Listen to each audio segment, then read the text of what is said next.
welcome to my channel. So I'm doing a fixed energy today, and I'm just having a look into the stalling transition that I found in the Aquarian full moon reading. So there was a stalling to go into the High Priestess energy under the influence of the Aquarian energy.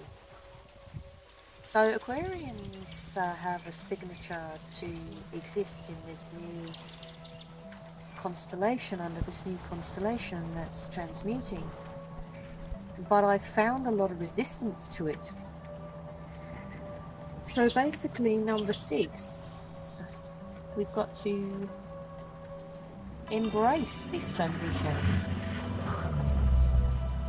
And that means that we have to deepen the self-knowledge.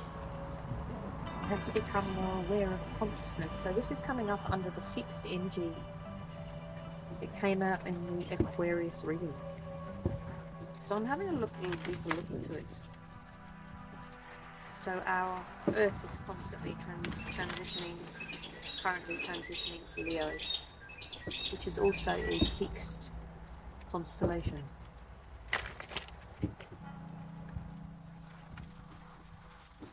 So I'm just going to go deeper into this and see why there is resistance to this transition.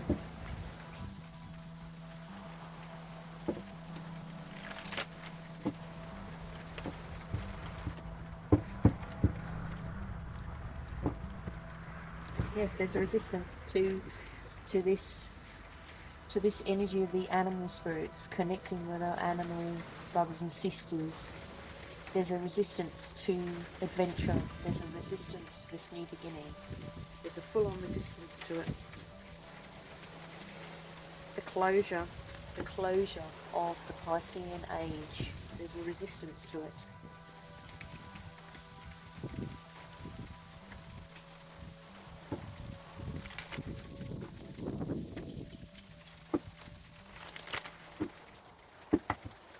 So a 6 is a Star of David.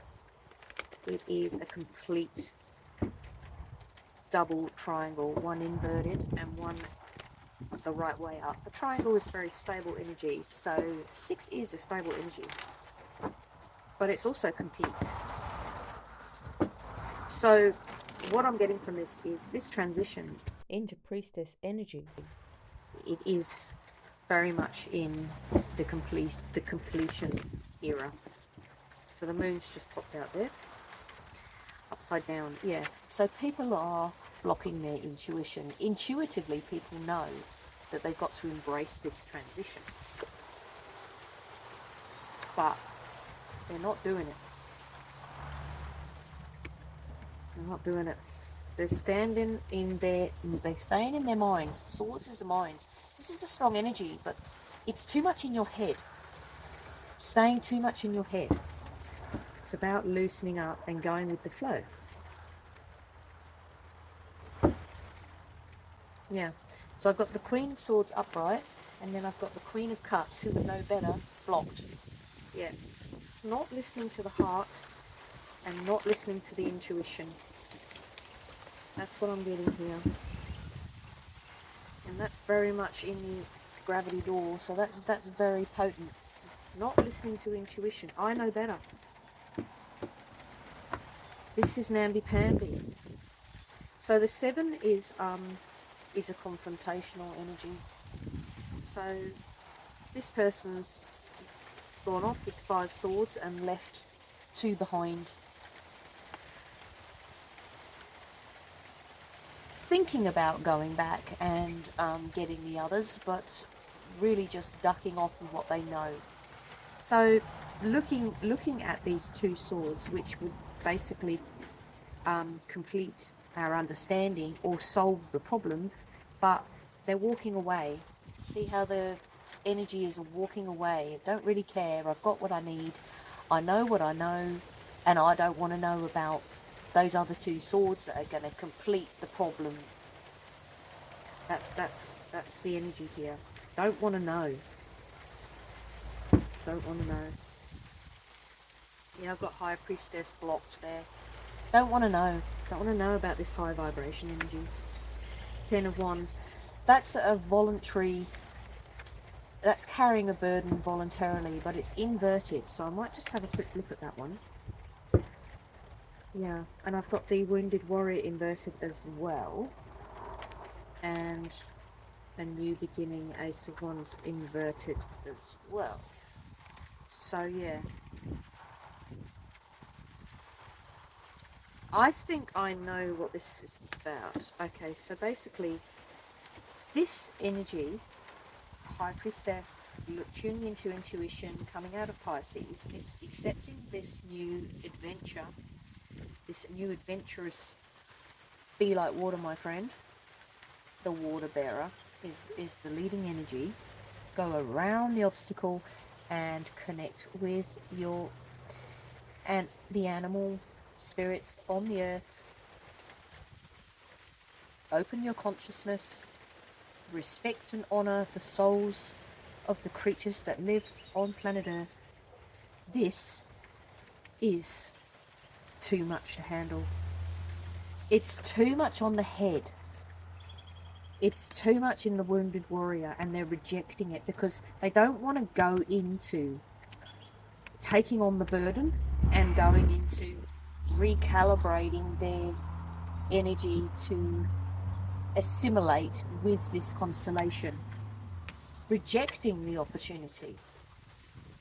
Rejecting it wholeheartedly. That's a full-on rejecting there. Rejecting to do the work. It's a burden. Rejecting it, thinking it's a burden, and rejecting the new beginning. So wands can be an ally as well.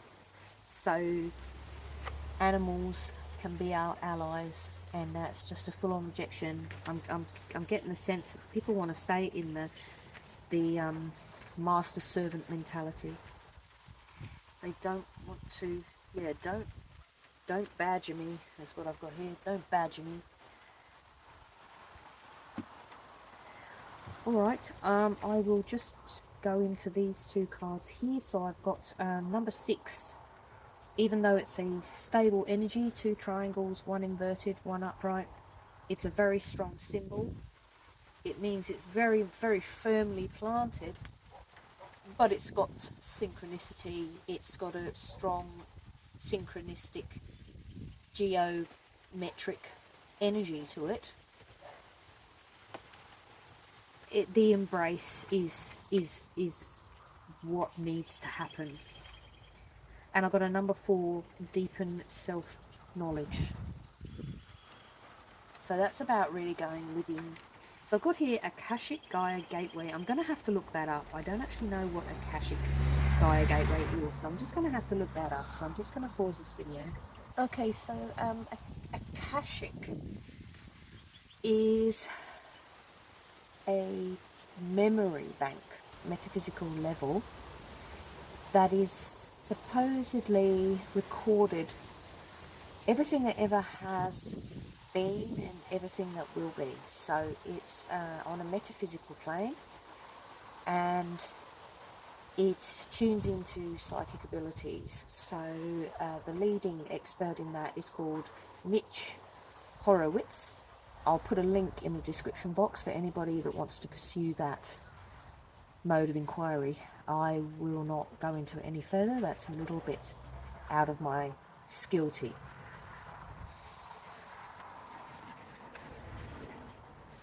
Okay, so the Sacred Burial Temple, Embrace Transition. The affirmation: I know I can connect to my loved ones who have passed at any moment, and I can feel the thin veil of reality easily, as this makes the reality of my life more precious and rare. I celebrate my ancestors who made it possible for my freedom within this lifetime, and I am devoted to the living and most full and vibrant life possible. So this is about infinite timelines, infinite love, connections through the veil, transitions, honouring life, understanding life, choosing closure, and celebrating ancestors. So the Sacred Burial Temple is the sacred site for your deceased loved ones to be celebrated, honoured and remembered, even your own past selves. The temple exists in the deepest part of the sea, and you can access this sacred space only through your meditations and visions. This temple can deeply embrace the transition from life to death, while welcoming the new life that this old one has blessed you with. You hold the energy of your ancestors here to enrich and enliven your presence, to make peace with where you are going, to remain close to the sacred souls that have passed, energetically connect to them for guidance in this current reality, which you can do more easily through the sacred sea ritual below.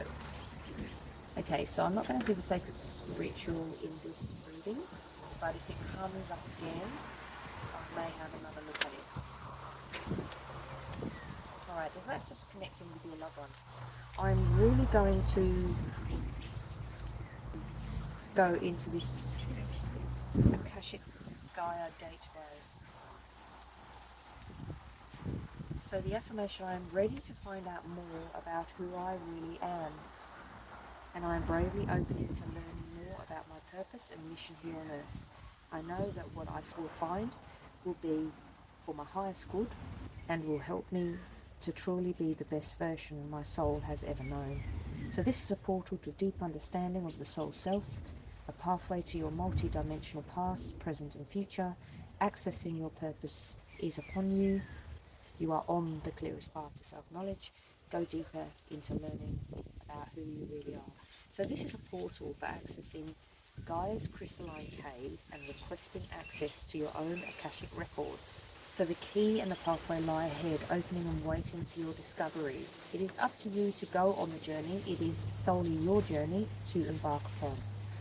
The Akashic records are held in safekeeping for you to access when you are ready. There is no rush and no time limit. The records hold the data, memories and lessons from all your lifetimes and beyond. You can connect to this information through the gateway that is protected by Gaia. So Gaia is the energy of Earth. Choosing to open this requires incredible self-responsibility and inner strength. Are you ready? So the discoveries you can find will add such depth and meaning to your life and purpose that your sense of knowing and belonging and your inner peace will be unshakable. Okay, so that's what I'm thinking is the confrontation here in this energy. Why it's being blocked is that this is too deep and serious for most people. This requires a massive level of discipline and also belief in one's own capabilities to access knowledge about oneself. So I'm just going to close out with a Earth Magic. So really it's just this energy that people are blocking is confrontational in the fact that it feels like a burden, and it feels like people don't want to know. They don't want to know about this kind of on this level. That's what I'm feeling like. They don't want to know. They're happy just to go to work and pay their taxes. They don't want to know about it. Okay, so this is just very confronting for people that don't want to know more about themselves than just their employee number and their tax file number. It's a bit sad, really. So yeah, I've got Gaia coming up, nurturing. Earth Mother, Mother Goddess, Great Goddess, Terra Mater and Gaia. In the Greek pantheon, this magnificent being was Earth personified as a goddess. Daughter of chaos, she was the mother and wife of Uranus, heaven. It is a body that we walk upon every day, and the substance of our own bodies is the substance of hers. It's from Gaia that we receive everything we need for survival, which she provides for us abundantly, nurturing our body, mind and soul. She nurtures our bodies by offering the fruit of the trees, the greens of the earth and the air that we breathe. She nurtures our minds through awesome physical and dynamic beauty, and as depicted in this card by the amazing colourfulness and diversity of the world she constantly creates and recreates. She nurtures our souls by caressing us with her blessings each day and challenging us to be better humans through her response to our actions and intentions. So receiving can be a sacred act if your intention is to honour spirit. It is as holy as giving when performed with a humble and open heart. This is even true when receiving much needed nurturing. So let others give to you. It may be a stretch to do so at times because of childhood conditioning, but that is a habit that can be overcome. Your wounds can be healed. One way to achieve this is to nurture yourself and allow others to nurture you. Consider the actions you take that are self-nurturing. Lie on the earth and ask Gaia to rock you in her bosom as you breathe in with her and relax into her loving care. Okay, so this is really about recognizing that the earth is our mother, and a lot of people are just holding on to their childhood burdens and staying in the wounded warrior. So this is a blocking, it's too much, it's just too much to take it on. That's what I'm feeling like. Alright, so I'll leave it there and I'll continue on with Divinely Orchestrated for all my love seekers. Everything in the universe can be measured in sound hertz frequency. So if you're more into love readings, I'll see you in the next one.